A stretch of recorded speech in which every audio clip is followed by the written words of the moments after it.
मोदी के लिए वो संकल्पबद्ध है, चाहे कितनी भी बड़ी वैश्विक आपदा क्यों न आ जाए। मोदी सरकार देश से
प्रथम विशाल भर्चुआल रैली जो श्री समीर महांती महोदय आम संगे अच्छा केन्द्रर यशस्वी मंत्री श्री धर्मेन्द्र प्रधान आम सहित अच्छा केन्द्रर मंत्री श्री प्रताप षडंगी आम सहित अच्छा ओडिशा प्रदेश यशस्वी प्रभारी श्री अरुण सिंह जी आम सहित अच्छा भुवनेश्वर आम सहित एठी विरोधी दलर नेता श्री प्रदीप नायक अच्छा विरोधी दलर उपनेता श्री विष्णु सेठी अच्छा एवं भुवनेश्वर सांसद श्रीमती अपराजिता षडंगी आम सहित उपस्थित अच्छा मु अनुरोध करुच्ची राज्य सभापति श्री समीर महांती महोदय को एवं भुवनेश्वर उपस्थित अन्य अतिथि मानक प्रदीप प्रज्वलन करके वर्चुअल रैली कार्यक्रम को आरंभ करने।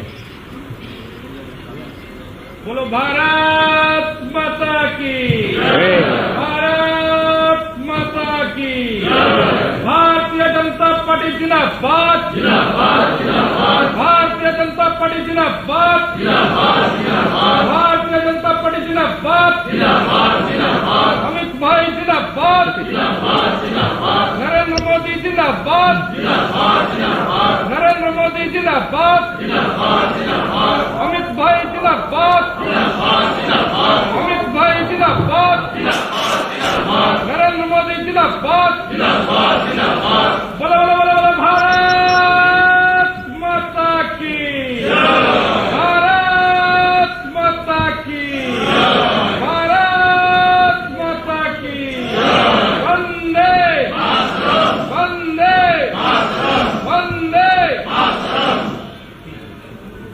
वर्तमान आम सहित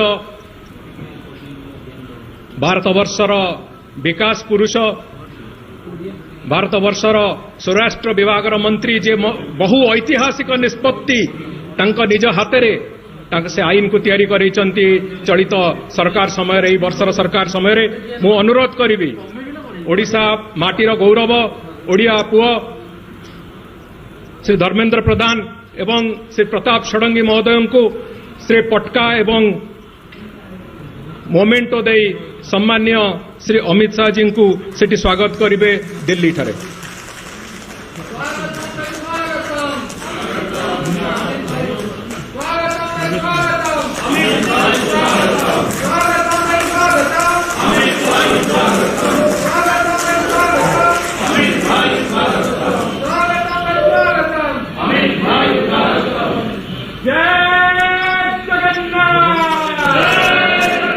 ये ऐतिहासिक जनसंवाद कार्यक्रम वर्चुअल रैली रे सभापतित्व करुवा ओडिशा प्रदेश बीजेपी रा सभापति मान्यवर समीर महांती महाशय आज ये सभार मुख्य आकर्षण ओडिशा 37 से आह्वान करेंगे श्री अमित भाई शाह जी को ये विशाल जनसभा को संबोधित करने।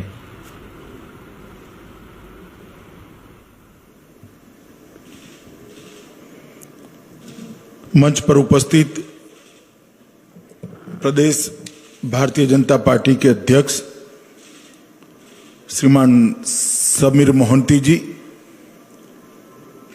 मंच पर उपस्थित केंद्र के पेट्रोलियम मंत्री और मेरे मित्र श्रीमान धर्मेन्द्र प्रधान जी, भारतीय जनता पार्टी के राष्ट्रीय महासचिव और ओडिशा के प्रभारी श्री अरुण सिंह जी, भारत सरकार के मंत्रिपरिषद के सदस्य भाई प्रताप सारंगी जी, नेता प्रतिपक्ष ओडिशा विधानसभा श्री प्रदीप नायक जी, भुवनेश्वर की सांसद श्रीमती अपराजिता सारंगी जी, श्री विष्णु सेठी जी, ओडिशा के अलग अलग भागों से इस कार्यक्रम में उपस्थित हमारे आदिवासी नेता पूर्व केंद्रीय मंत्री जुएल भाई, राष्ट्रीय उपाध्यक्ष भारतीय जनता पार्टी के श्री विजयंत पांडा जी, हमारे पूर्व प्रदेश अध्यक्ष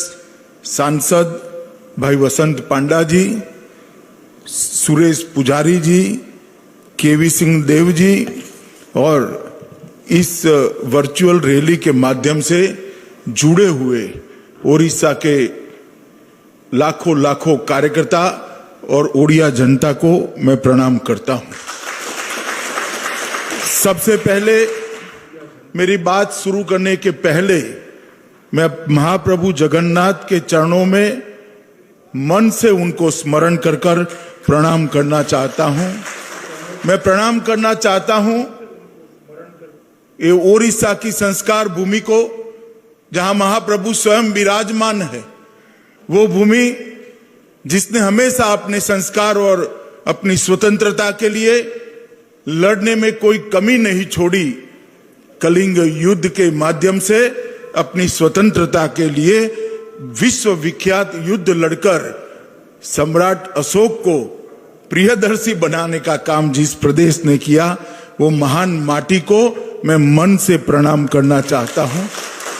इसके साथ साथ ओडिशा की गौरव गाथा के लिए जिन लोगों ने अपने जीवन काल के अंदर अभूतपूर्व काम किया और ओडिशा को एक सांस्कृतिक गहना, भारत का एक संस्कार का गहना बनाने का काम किया, ऐसे संथा कवि भीमा भोई, बक्सी जगबंधु जी, वीर सुरेंद्र साई जी, उत्कल गौरव मधुसूदन दास जी, परला महाराज कृष्णचंद्र गजपति जी, उत्कल मणि गोपाल बंधु दास जी, महाराज श्री रामचंद्र बंजादेव जी, मां रमा देवी जी, ये सबको याद कर कर मैं भारतीय जनता पार्टी की ओर से आदरांजलि देकर मेरी बात को शुरू करना चाहता हूं। आज ये वर्चुअल रैली, ये जनसंवाद ओडिशा के कार्यकर्ता और ओडिशा की जनता के साथ जो हो रहा है, वो भारतीय जनता पार्टी की एक परंपरा का अभिन्न अंग है। भारतीय जनता पार्टी राजनीति के अंदर सिर्फ सत्ता प्राप्त करने के लिए नहीं आती है। भारतीय जनता पार्टी राजनीति में जब से आई, पहले जनसंघ था, बाद में भारतीय जनता पार्टी बनी, हमारी परंपरा बनी कि हम संगठन के माध्यम से जनसंपर्क करते हैं, जनसंवाद करते हैं, जनता की समस्याओं को जानते हैं और सरकार की योजनाओं को जनता को जानकारी देते हैं। और जब भी हमारी सरकार बनती है, हमें मौका मिलता है, 1 साल समाप्त हो, 2 साल समाप्त हो, 3 साल समाप्त हो, हम हमारा हिसाब किताब लेकर जनता के सामने जाते हैं कि आपने जो जनादेश दिया था, आपकी जो आकांक्षाएं थी, इसकी पूर्ति में इतनी यात्रा आज हमने समाप्त कर दी है। और आज जनसंवाद जो है उसी कड़ी का एक हिस्सा है। कोरोना की महामारी हमारे लिए नहीं, समग्र मानव जात के लिए, समग्र विश्व के लिए एक चुनौती बनी है। और कोरोना महामारी के कारण दूरी रखना, मोदी जी ने भी कहा है, महामारी से लड़ने का सबसे सरल उपाय है 2 गज की दूरी रखना। तो क्या 2 गज की दूरी भाजपा और जनता के बीच की दूरी बन सकती है क्या? 2 गज की दूरी भाजपा और जनता के बीच की दूरी नहीं बन सकती। भारतीय जनता पार्टी के कार्यकर्ताओं को जनसंवाद से रोक नहीं सकती। और इसीलिए हमारे राष्ट्रीय अध्यक्ष श्रीमान नड्डा जी ने एक नए कार्यक्रम का विचार रखा, वर्चुअल रैली, इलेक्ट्रॉनिक माध्यम से हम जनता का संपर्क करेंगे, कार्यकर्ताओं का संपर्क करेंगे, उनकी बात को जानेंगे और हमारी की हुई चीजों को उन तक पहुंचाने का प्रयास करेंगे कि मोदी जी ने आपने जो जनादेश दिया इसका पहला साल के अंदर हमने क्या किया है। और मैं मानता हूं कि जो परंपरा नड्डा जी ने चालू रखी है ये महामारी के समय में ही हुई, ये न केवल भारत के लोकतंत्र दुनिया भर के लोकतंत्र को रास्ता दिखाने वाली परंपरा होने वाली है कि इतनी महामारी के समय में भी कोई पार्टी अपने देश के लोकतंत्र को मजबूत करने के लिए, लोकतंत्र की जड़ों को मजबूत करने के लिए किस प्रकार से जनसंपर्क और जनसंवाद कर सकती है। मैं नड्डा जी को और देश भर के करोड़ों कार्यकर्ताओं को एक दूसरे काम के लिए भी बधाई देना चाहता हूं कि जब ये कोरोना महामारी शुरू हुई, लाखों करोड़ों मजदूर, प्रवासी मजदूर अपने गांव पे जाने के लिए लालायित थे, उत्सुक थे, अपने परिवार के साथ रहना चाहते थे। उनको चिंता थी बूढ़े माँ बाप की, छोटे बच्चों की, गांव में जो उनकी पत्नी माँ बाप की सेवा कर रही है उसकी चिंता थी, वो मिलना चाहते थे, मगर उस वक्त हालात कुछ ठीक नहीं थे। मोदी जी ने अपील करी और देश भर में कैंप लगाए गए, चाहे इस पक्ष की सरकार हो, वो पक्ष की सरकार हो, भाजपा की हो, विपक्ष की हो, किसकी भी सरकार हो, सब सरकारों ने अच्छा काम किया, कैंप लगाए और उनको रहने के लिए व्यवस्था की। भारतीय जनता पार्टी के करोड़ों कार्यकर्ता ने 11 करोड़ से ज्यादा लोगों को भोजन कराकर एक उम्दा काम किया। 11 करोड़ टंक मतलब एक समय का भोजन। एक व्यक्ति को एक समय 2 भोजन देने पड़ते हैं। भारतीय जनता पार्टी के कार्यकर्ताओं ने एक कोरोना महामारी के खिलाफ लड़ने के लिए मोदी जी के ऐलान को उठाया, उनके आह्वान को उठाया और लोगों के बीच में जाकर ये करा। मैं पार्टी अध्यक्ष, उनकी टीम और समस्त करोड़ों कार्यकर्ताओं को हृदय से बधाई देना चाहता हूं। मेरा भी सीना गज-गज फूल जाता है जब मुझे भी गौरव होता है जब किसी किशोर कार्यकर्ता को, एक बूढ़े मजदूर को खाना देते हुए देखता हूं और गले में एक फटका देखता हूं। मालूम पड़ता है कि मेरा भारतीय जनता पार्टी का कार्यकर्ता गरीब की भूख मिटाने के लिए आज रोड पर उतरा है, तो मुझे भी बहुत गौरव होता है। मित्रों, मैं उड़ीसा की जनता का भी बहुत बहुत हृदय से आभार मानना चाहता हूं, क्योंकि आज मोदी जी पूर्ण बहुमत के साथ 300 से ज्यादा सीटों के साथ जो देश को विश्व के अंदर सबसे ऊंचे स्थान की ओर ले जाने के लिए प्रयत्नशील है, आत्मनिर्भर भारत बनाने के रास्ते पर वो आगे बढ़ चुके हैं, उसमें उड़ीसा की जनता का आशीर्वाद न होता तो ये संभव ही नहीं होता। लोकसभा के चुनाव के अंदर उड़ीसा की जनता ने, महान ओडिया जनता ने 38.4% वोट और 8 सीटों पर विजय देकर मोदी जी के हाथ मजबूत करे। इसी का कारण है कि आज मोदी जी के साथ उड़ीसा की जनता का भी आशीर्वाद बना हुआ है। 20 साल तक मुख्य विपक्षी दल तक बैठी हुई कांग्रेस, सालों तक, दशकों तक शासन करने वाली कांग्रेस को पछाड़कर उड़ीसा भारतीय जनता पार्टी के कार्यकर्ताओं का पराक्रम और ओडिया जनता का आशीर्वाद आज भारतीय जनता पार्टी को वहां प्रमुख विपक्षी दल की मान्यता देकर 8 सांसदों को यहां भेजकर 2 हमारे ओडिया मंत्री जो यहां पर बैठे केंद्रीय मंत्री परिषद में, वो बताता है कि ओडिया जनता का आशीर्वाद हमारे साथ है। 91 लाख से ज्यादा ओडिया भाइयों बहनों माताओं ने नरेंद्र मोदी जी को, भारतीय जनता पार्टी को आशीर्वाद दिया है। मैं ये सबको आश्वस्त करना चाहता हूं कि आपने जो अपेक्षा मोदी जी पर रखी है, भारतीय जनता पार्टी की सरकार से रखी है, हम किंचित मात्र भी पीछे नहीं हटेंगे। उड़ीसा को विकसित राज्य बनाना हमारा कमिटमेंट है, हमारा वादा है और वो वादे की पूर्ति की ओर मोदी जी आगे बढ़ रहे हैं। मित्रों, आज जनसंवाद आपके सामने हो रहा है। ऐसी 75 वर्चुअल रैली के माध्यम से भारतीय जनता पार्टी के सभी नेता, श्री राजनाथ सिंह जी हो, श्री नितिन गडकरी जी हो, राष्ट्रीय अध्यक्ष जी स्वयं हो, अनेक नेता देश की जनता के साथ जनसंवाद करने वाले हैं। मित्रों, मैं मोदी जी की सरकार के 1 साल समाप्त होने के समय आपके सामने उपस्थित हूं, मगर मोदी जी की सरकार के 1 साल को आप आइसोलेशन में अलग से देख नहीं सकते। मोदी जी 6 साल पहले देश के प्रधानमंत्री बने। देश की जनता के आशीर्वाद से 2014 के अंदर एक पूर्ण बहुमत की भारतीय जनता पार्टी की सरकार पहली बार बनी। 30 साल के बाद किसी एक दल को पूर्ण बहुमत देश की जनता ने दिया और नरेंद्र मोदी जी वो सरकार के प्रधानमंत्री बने। तब से शुरू हुई है भारत गौरव की ये गाथा और मोदी जी ने भारत के गौरव को बढ़ाने का काम किया। मोदी जी ने भारत को विश्व के अंदर एक अतुलनीय, एक अप्रतिम स्थान देने का काम किया और आज पूरा दुनिया भारत को गौरव की दृष्टि से देख रही है।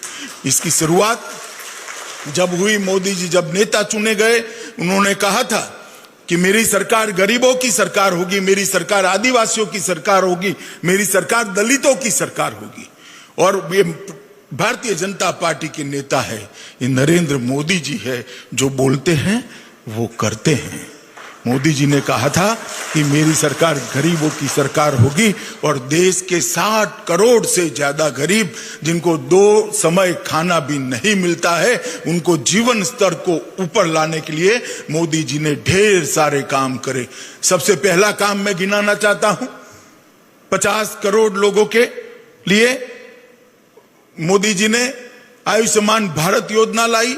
50 करोड़ ऐसे लोग जिनके घर में बीमारी आती थी तो कभी वो सोच नहीं सकते थे कि मेरे पिताजी का कभी ऑपरेशन हो सकता है क्या, मेरे बच्चे का कभी ऑपरेशन हो सकता है क्या। वो ईश्वर को प्रार्थना करते थे, इधर उधर की दवाइयां करते थे और मन मसोकर बैठ जाते थे। मोदी जी ने वो 50 करोड़ लोगों के जीवन में एक नया उजियारा लाया।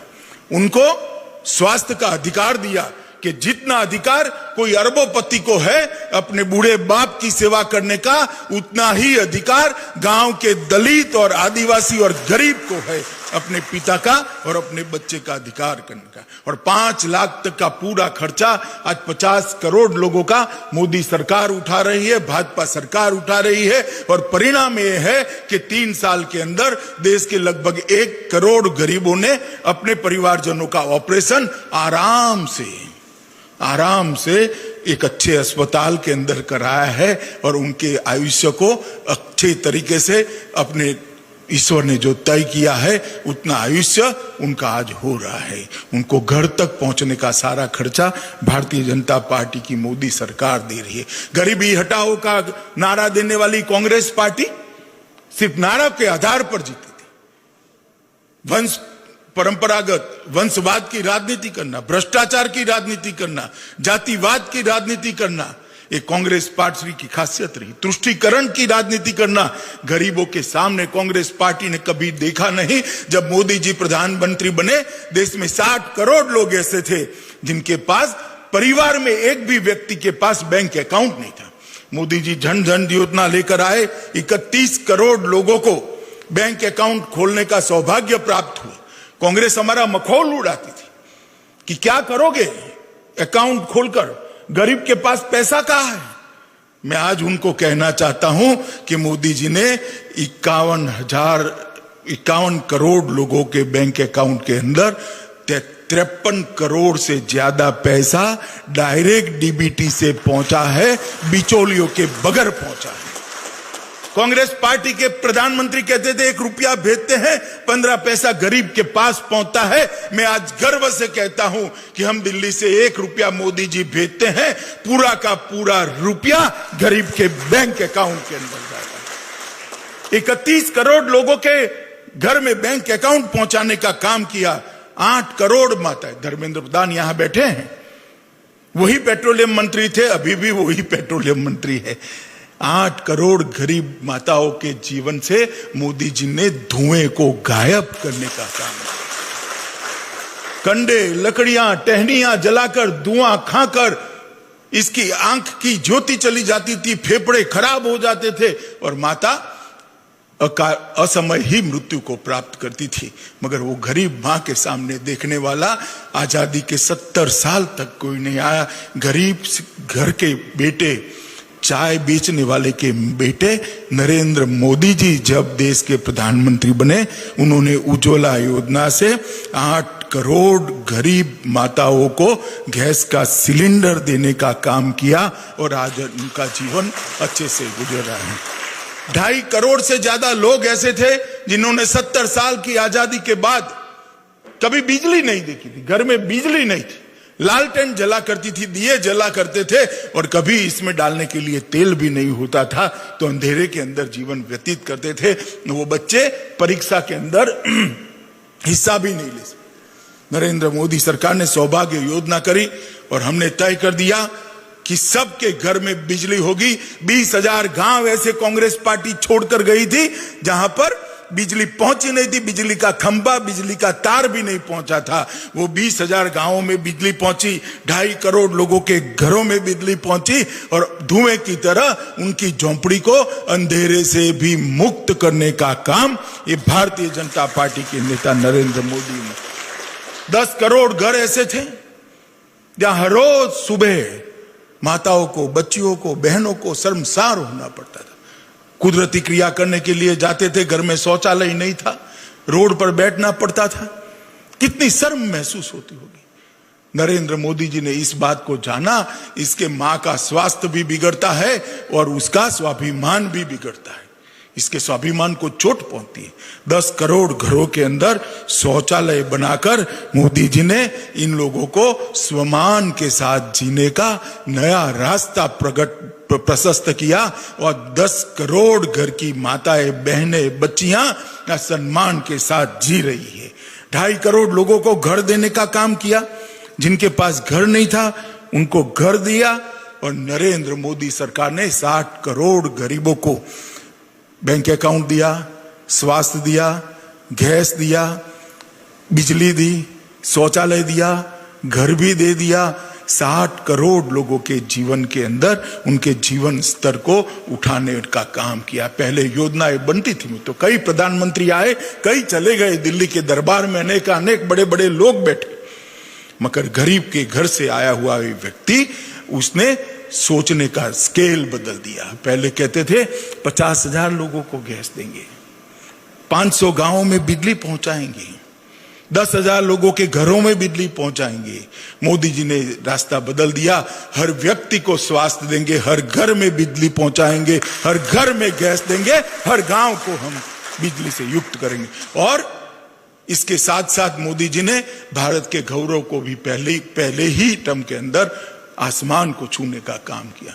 पहले देश की सीमाओं पर हमले होते थे, लोग आते थे, जवानों का सर काट कर ले जाते थे और दिल्ली का दरबार चुप रह जाता था, उफ नहीं करता था, इनके माथे पर जू नहीं रेंगती थी। हमारे समय में भी हमले हुए, उरी पर हुआ, पुलवामा में हुआ। जैसे ही उरी और पुलवामा में हमला हुआ, मोदी जी ने तनिक मात्र भी देर नहीं की, एयर स्ट्राइक और सर्जिकल स्ट्राइक कर कर पाकिस्तान के घर में घुसकर दंडित करने का काम किया। और विश्व भर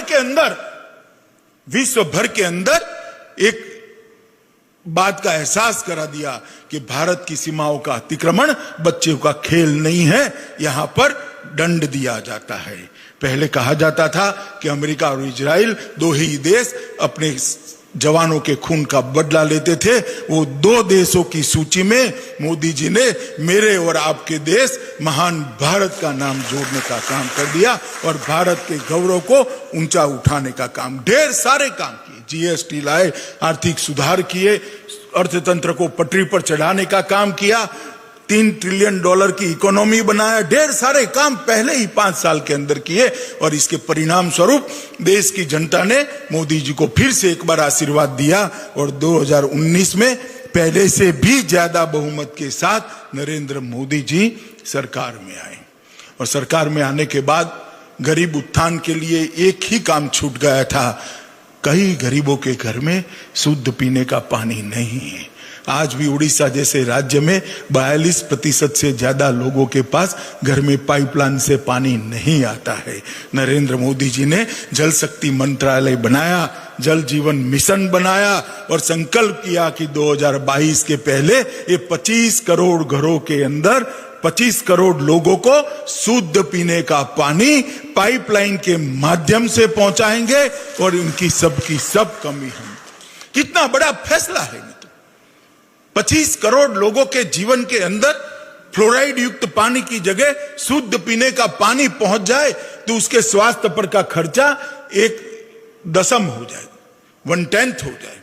मैं मानता हूं मित्रों, ये विजन, ये साहस और गरीबों प्रत्ये की संवेदना, ये तीनों जब एक व्यक्ति के अंदर होती है तभी जाकर ऐसे फैसले होते थे।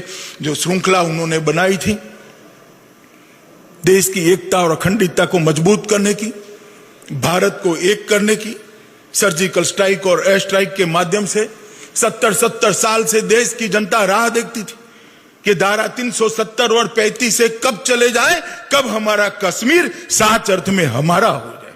मगर किसी की हिम्मत नहीं थी धारा 370 और 35 को हटाने की। कई सरकारें 2/3 बहुमतों के साथ आई मगर हिम्मत नहीं करती थी। 5 अगस्त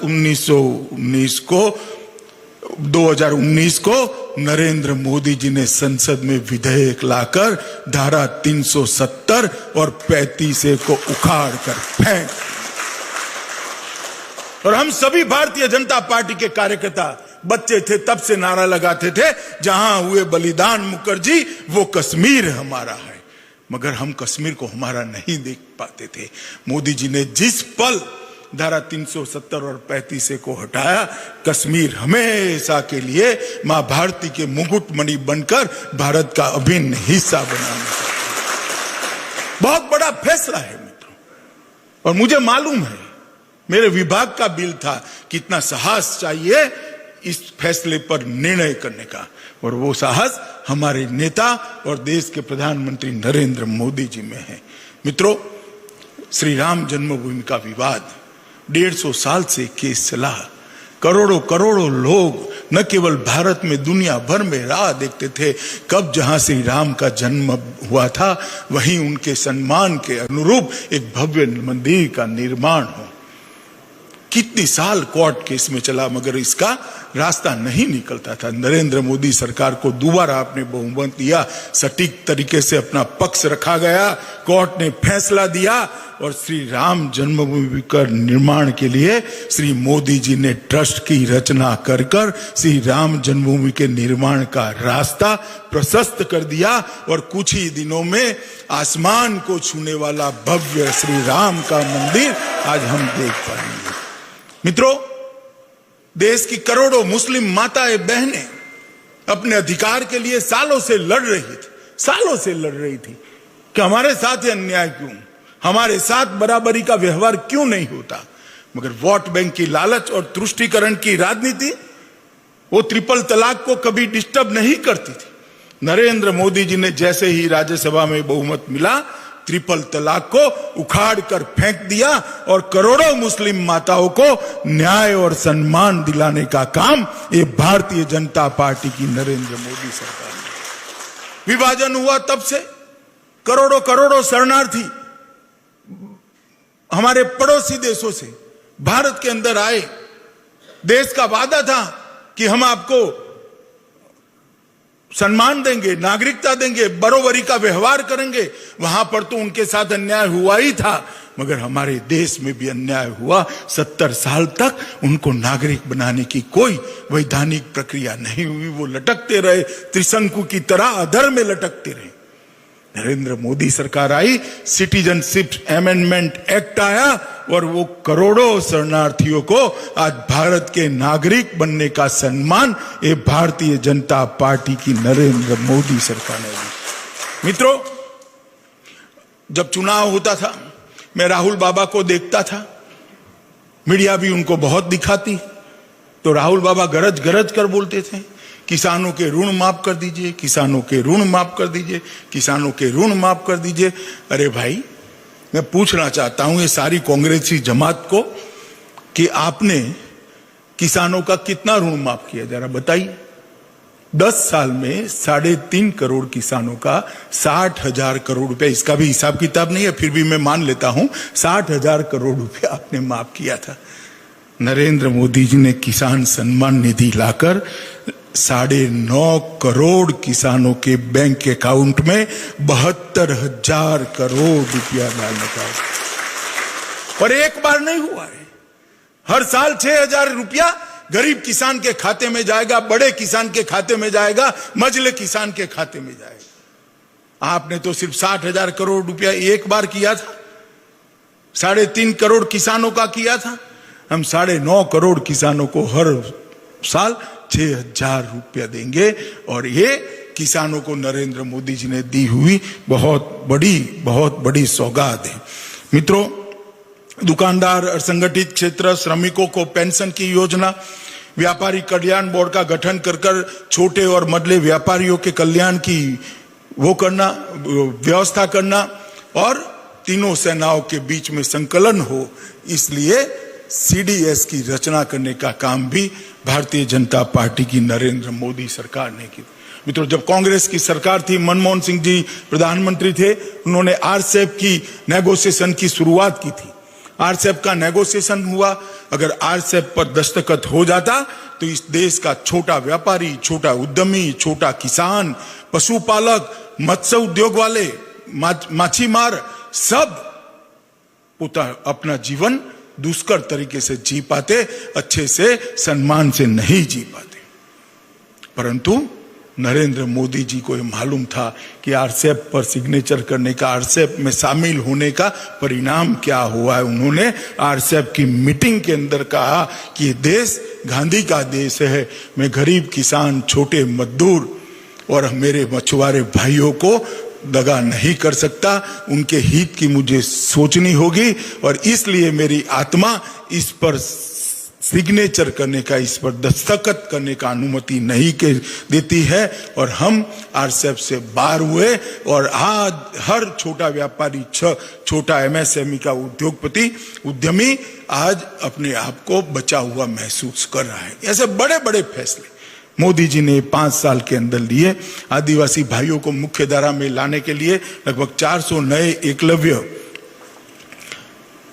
रेसिडेंशियल स्कूल बनाने की शुरुआत की, और आदिवासियों के लिए भी ढेर सारे काम किए, दलितों के लिए भी ढेर सारे काम किए, जो मछुआरे हैं इनके लिए अलग डिपार्टमेंट की रचना करने का काम किया, और ढेर सारी सुविधाएं उनके लिए भी करी। ये सरकार 5 साल और 1 साल 6 साल के संपुट के अंदर गरीब, किसान, आदिवासी, दलित, छोटा व्यापारी, मझला उद्योगपति, छोटा उद्यमी, इस सब के लिए अनेक नए रास्ते खोले हैं। और एक कठिन काल के अंदर नरेंद्र मोदी सरकार इनके बड़े भाई की भूमिका निभाते हुए आगे बढ़ रही है। मित्रों, मैं कोरोना की भी बात जरूर करना चाहूंगा। कोरोना एक वैश्विक महामारी है, पूरी दुनिया के बड़े बड़े देश इसके सामने ध्वस्त होकर पड़े हैं। जब हमारे यहाँ कोरोना पहुंचा, तब मोदी जी ने कोरोना के खिलाफ अजीब प्रकार की लड़ाई लड़ी। आजादी के बाद कई महामारियां आई, कई कुदरती आपदाएं आई। आमतौर पर देखा गया कि कुदरती आपदाओं और महामारी के खिलाफ सरकारें लड़ा करती थी। नरेंद्र मोदी सरकार ने इस प्रकार से देश की जनता को साथ में लिया कि सरकार तो लड़ी ही लड़ी, इसके साथ 130 करोड़ की जनता भी मोदी जी के आह्वान पर कोरोना के खिलाफ लड़ने के लिए आज सजग होकर खड़ी हो गई। इसी का परिणाम है कि आज हम दुनिया में बहुत अच्छी तरीके से ये लड़ाई को लड़ रहे हैं। सबसे पहले मोदी जी ने जनता कर्फ्यू का ऐलान किया। मैंने मेरे जीवन में पहली बार देखा कि किसी एक नेता के आह्वान पर, एक प्रधानमंत्री के आह्वान पर कोई भी पुलिस को कुछ नहीं करना पड़ा। देश के 130 करोड़ लोग अपने घर के अंदर बंद रहे और देश के अंदर जनता कर्फ्यू हो। जब भी महामारी के खिलाफ लड़ने के तरीकों का इतिहास लिखा जाएगा, ये जनता कर्फ्यू को सुवर्ण अक्षर से, स्वर्णिम अक्षर से लिखना पड़ेगा, चाहे लिखने कोई भी बैठे। इसके बाद दिया जलाना, इसके बाद घंटी बजाना, थाली बजाना, कोरोना के योद्धाओं का सम्मान करना। और मित्रों, जब तीनों सेना के जवान कोरोना के वॉरियर्स को पुष्प वर्षा कर कर सम्मान कर रहे थे। जो नर्स बहन है, जो डॉक्टर है, जो पैरा मेडिकल स्टाफ है, जो पुलिस के जवान है, सबकी आंखों में आंसू मैंने देखे हैं कि देश की तीनों सेना आज हमारे समर्पण भाव का, हमारे सेवा भाव का सम्मान कर रही है। और मित्रों, मैं मानता हूं कि किसी संवेदनशील हृदय से ही इस प्रकार के काम, इस प्रकार से कार्यक्रम निकल सकते हैं। और इसी ने 130 करोड़ लोगों को इकट्ठा किया और एक राष्ट्र, एक जन, एक मन के मंत्र को साकार करते हुए हम कोरोना के खिलाफ लड़े और आज विश्व की तुलना में हम बहुत अच्छी स्थिति में। प्रवासी मजदूरों का जरूर जिक्र करूंगा मैं कि उड़ीसा से साथ में बात कर रहा हूं। बहुत सारे उड़िया भाई, लगभग 3 लाख से ज्यादा उड़िया भाई अलग अलग क्षेत्रों में से वापिस उड़ीसा पहुंचे। उनको तकलीफ जरूर पहुंची, मैंने भी देखा है दृश्य। इसका दुख भी है, हम सबको भी, हमारे प्रधानमंत्री जी को भी है, मगर उनकी तकलीफ से ज्यादा उनकी सुरक्षा थी। मोदी जी ने 1 मई को श्रमिक ट्रेन चालू किया। सारे कैंपों से राज्य सरकार की एसटी बसें, सिटी बसें उनको रेलवे स्टेशन पर पहुंचाई। राज्य सरकारों ने इसके रेलवे के भाड़े का खर्चा उठाया। रेलवे ने उनको भोजन और पानी दिया। रेलवे स्टेशन पर जैसे ही उतरे, राज्य सरकार की बसों उनको क्वारंटाइन सेंटर के अंदर ले गई, अपने गांव में ले गई, जिलों में ले गई, उनको वहां खाने पीने की व्यवस्थाएं करी। और वो व्यवस्था के साथ साथ सबने उनको 1-1 हजार रुपया, 2-2 हजार रुपया, उड़ीसा सरकार ने शायद 2 हजार रुपया जो जो निकले वो सभी को दिया है। इसकी चिंता केंद्र और राज्य दोनों ने मिलकर बहुत अच्छे तरीके से की है और इसी का परिणाम है कि 1.25 करोड़ लोग अपने घर के अंदर अपने बीवी, बच्चे और बूढ़े माँ बाप के साथ सलामत तरीके से पहुंचे हैं।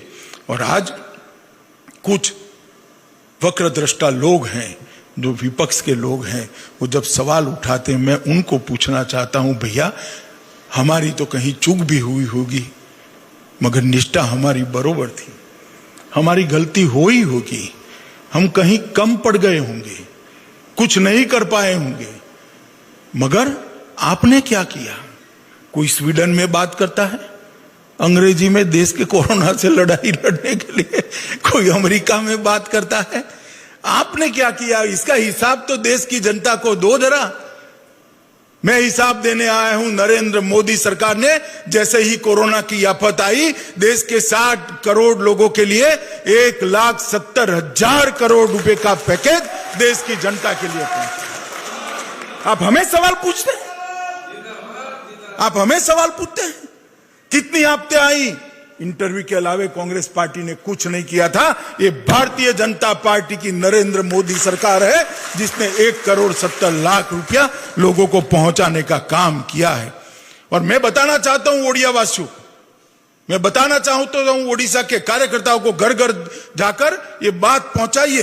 किसान सम्मान निधि 36.5 लाख ओडिशा के किसानों को 725 करोड़ रुपया भारतीय जनता पार्टी की सरकार ने सीधा इनके बैंक अकाउंट के अंदर आज तक पहुंचाया है। महिला जनधन खाते लगभग 40 लाख गरीब महिलाओं को 593 करोड़ रुपया पहुंचाने का काम भारतीय जनता पार्टी की सरकार ने किया है।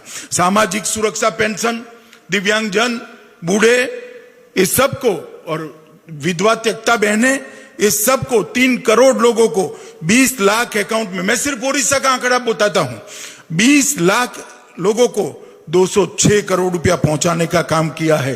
कंस्ट्रक्शन वर्कर को 418 करोड़ रुपया पहुंचाया। 28 लाख लोगों को उज्ज्वला योजना के 3 गैस के सिलेंडर फ्री देने का काम किया, 2 दिए जा चुके हैं। 47 लाख उड़ीसा की महिलाओं को 1100 करोड़ रुपए के गैस के सिलेंडर हमने फ्री ऑफ कॉस्ट देने का काम किया।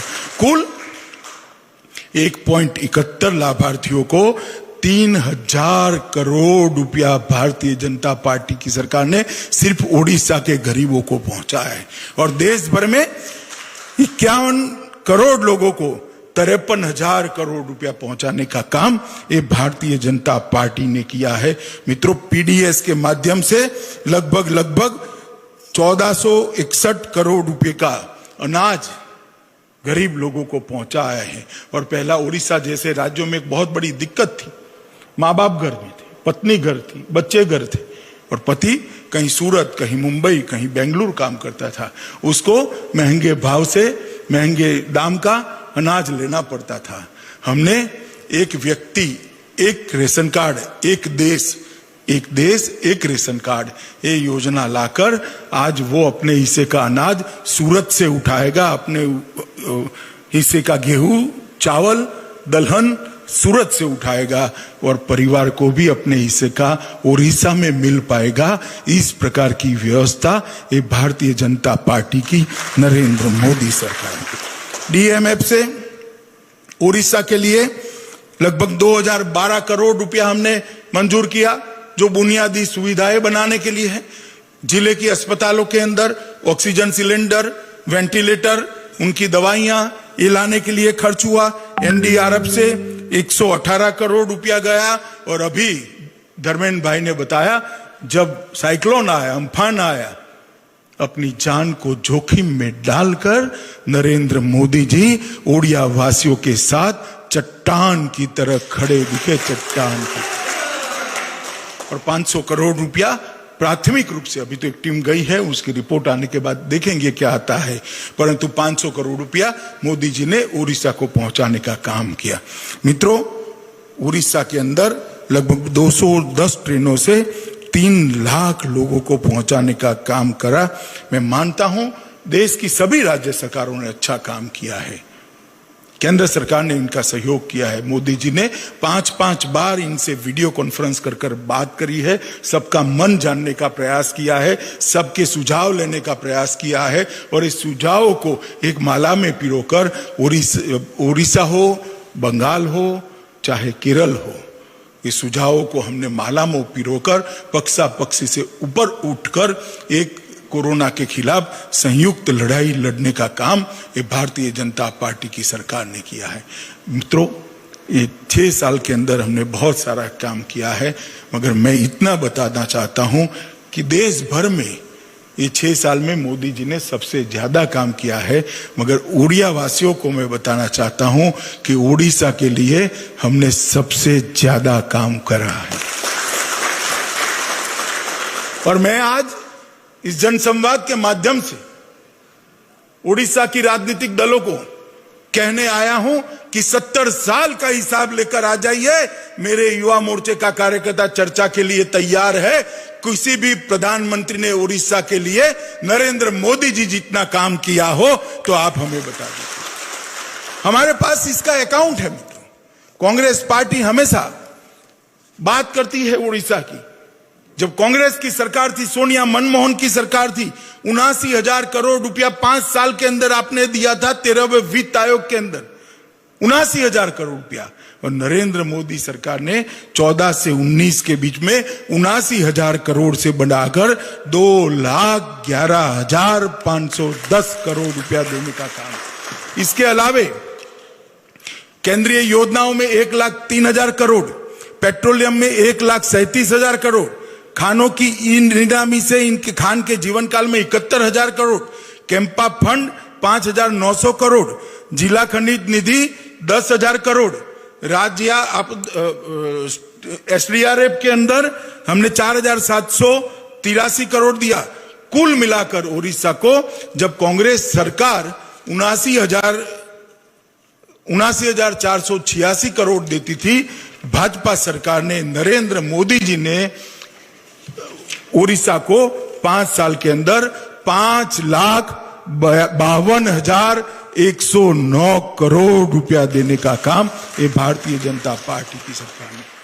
मोदी जी ने चुनाव के वक्त कहा था कि पश्चिम और पूर्व के बीच में एक विकास की खाई बनी है। भारत माता की दोनों बाजू, चाहे पश्चिम की हो या पूर्व की हो, दोनों एक समान होनी चाहिए। पूर्वी भारत के विकास पर विशेष ध्यान देना होगा। और मोदी जी के शब्द कभी कोरे वादे नहीं होते हैं। मोदी जी जो बोलते हैं वो करते हैं। चाहे उड़ीसा हो, चाहे बिहार हो, बंगाल हो, नॉर्थ ईस्ट हो, ये सभी राज्यों के लिए ये 5 साल का काल स्वर्णिम काल रहा है। और उड़ीसा के विकास के लिए हमने ढेर सारे काम किए हैं। मित्रों, अभी जो 20 लाख करोड़ का पैकेज लेकर मोदी जी आए, इसमें भी ओडिशा को ढेर सारा फायदा होने वाला है। माइक्रो फूड एंटरप्राइज के लिए 10,000 करोड़ की योजना है। इसमें गंजाम से केवड़ा, कोरापुट से अदरक और कंधमाल की हल्दी, ये तीनों शामिल किए गए हैं। 15 लाख से ज्यादा समुद्री और अंतर्देशीय मछुआरे हैं। पीएम मत्स्य संपदा योजना जो 20,000 करोड़ की है, इसका सबसे बड़ा फायदा उड़ीसा को होने वाला है। 3.91 लाख एमएसएमई है, 3,91,000 एमएसएमई के लिए लगभग 3 लाख करोड़ की लोन का गारंटी भारत सरकार ने लिया है और इसका फायदा भी ओडिशा को बहुत बड़ा होने वाला है। नाबार्ड के माध्यम से जो आपातकालीन कार्यशील पूंजी दी है, इसका भी फायदा उड़ीसा को बहुत होने वाला है। और मैं आपको बताना चाहता हूं कि 14 से लेकर 20 तक नरेंद्र मोदी सरकार ने उड़ीसा के विकास के लिए हमने ढेर सारे काम किए हैं।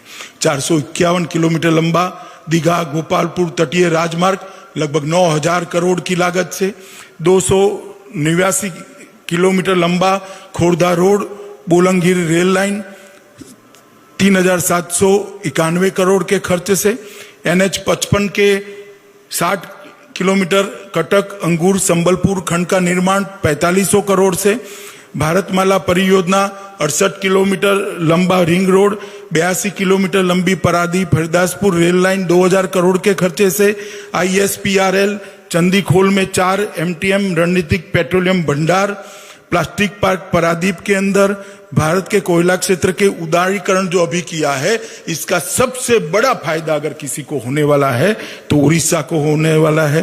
राष्ट्रीय इस्पात नीति के तहत पूर्वोदय मिशन में उड़ीसा को बहुत बड़ा फायदा होने वाला है। खोर्धा में पाइका स्मारक जो उड़िया वासियों की स्वतंत्रता का ललक का निशानी है, उड़ीसा संस्कृति का बक्सी जगबंधु जी के साथ जुड़ा हुआ एक गौरव है। 100 करोड़ रुपया धर्मेंद्र जी के डिपार्टमेंट ने पाइका स्मारक के लिए दिया। मित्रों, ये बताता है कि उड़ीसा के गौरव, उड़ीसा की संस्कृति के साथ मोदी जी कितने घुल मिल गए हैं, कितनी समझ है। क्योंकि पाइका स्मारक का सम्मान ये सिर्फ एक स्मारक नहीं है। पाइका के स्वतंत्र संग्राम में जिन्होंने अपने जान की आहुति दी, वो सभी का सम्मान है और बक्सी जगबंधु का सम्मान है। मैं मानता हूं मित्रों, ये समझ शायद इतने साल से कोई प्रधानमंत्री ने समझ के साथ उड़ीसा को देखा तो मोदी सरकार ने देखा है। मित्रों, अभी अभी हमने SDRF के तहत 2193 करोड़ रुपया दिया। चक्रवात फानी के लिए 4,687 करोड़ रुपया लिया। बुलबुल के लिए 500 करोड़ रुपया दिया। अम्फान के लिए 500 करोड़ रुपया दिया। और मनरेगा कार्यक्रम के तहत 2014 से 19 के बीच में 7,762 करोड़ दिया, जो कांग्रेस ने 2006 से 14 के बीच में इतना भी नहीं दिया था। मैं इसलिए बताना चाहता हूं कि हमने उड़ीसा के लिए काफी कुछ किया है। मित्रों, अभी अभी किसानों के लिए MSP को बढ़ाया गया। आज एक भी किसान की फसल का MSP इसकी लागत से 50-1.5 गुने से ज्यादा कम नहीं है। और ये काम नरेंद्र मोदी सरकार ने किया है। धान का भी पैसा बढ़ाया गया और उड़ीसा में मैं बताना चाहता हूं कि कुल उत्पाद के 77% धान होता है। इसका सबसे बड़ा फायदा अगर किसी एक राज्य को हुआ है तो उड़ीसा को हुआ है। मूंग की फसलों में 146 रुपया क्विंटल, उड़द में 300 रुपया क्विंटल और तूर की दाल में 200 रुपया क्विंटल बढ़ाया है। तूर भी दलहन भी लगभग उड़ीसा के अंदर 11% होती है। मित्रों, 812 करोड़ रुपया जल जीवन मिशन के तहत करा और ढेर सारे अंगुल में एल्यूमिनियम पार्क में बुनियादी ढांचे के उन्नयन के लिए 100 करोड़ रुपया दिया। और CPSE द्वारा पिछले 6 वर्षों में मैंने आगे भी बताया 2,12,000 करोड़ रुपए का निवेश किया गया। मित्रों, यही बताता है कि मोदी जी उड़ीसा के विकास के लिए कटिबद्ध हैं। मगर मैं भारतीय जनता पार्टी के सभी कार्यकर्ताओं को अपील करने आया हूं।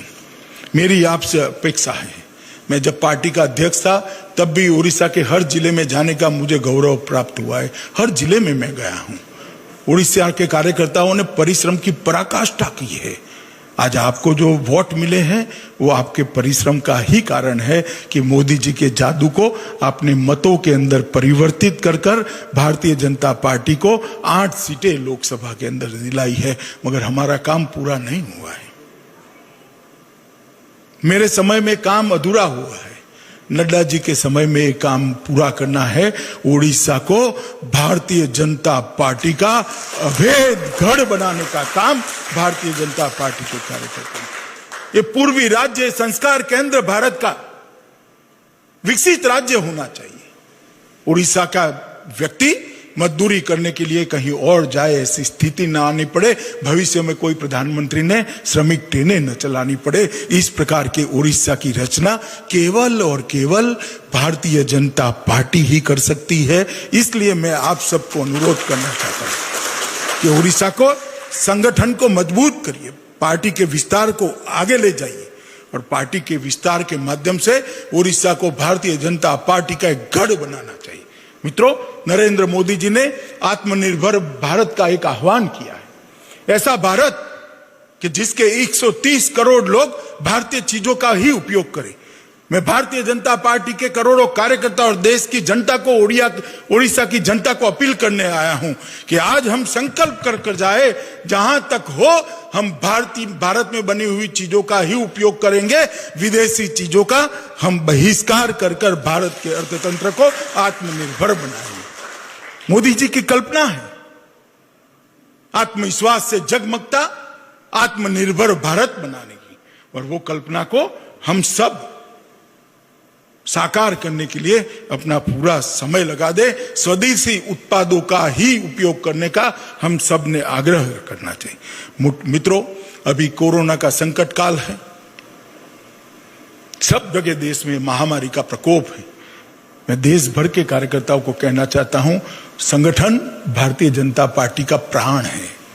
संगठन के बगैर भारतीय जनता पार्टी की कल्पना ही नहीं हो सकती, मगर आज भाजपा के हर कार्यकर्ता के लिए सेवा ही संगठन होना चाहिए। देश भर के सभी कोरोना से ग्रसित लोगों को बचाने के लिए भारतीय जनता पार्टी के हर कार्यकर्ता ने सेवा करने के लिए आगे आना चाहिए।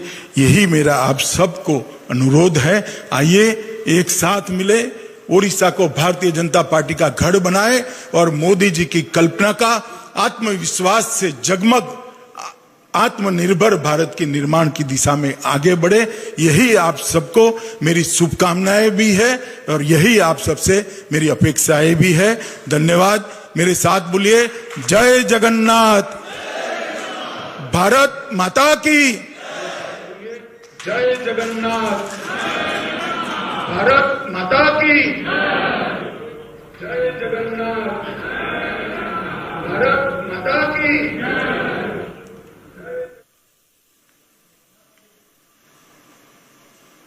महोदय, आपण आज जो आह्वान देइचंती ओडिशा प्रदेश को, ओडिशा प्रदेश कार्यकर्ता को आत्मनिर्भर भारत एवं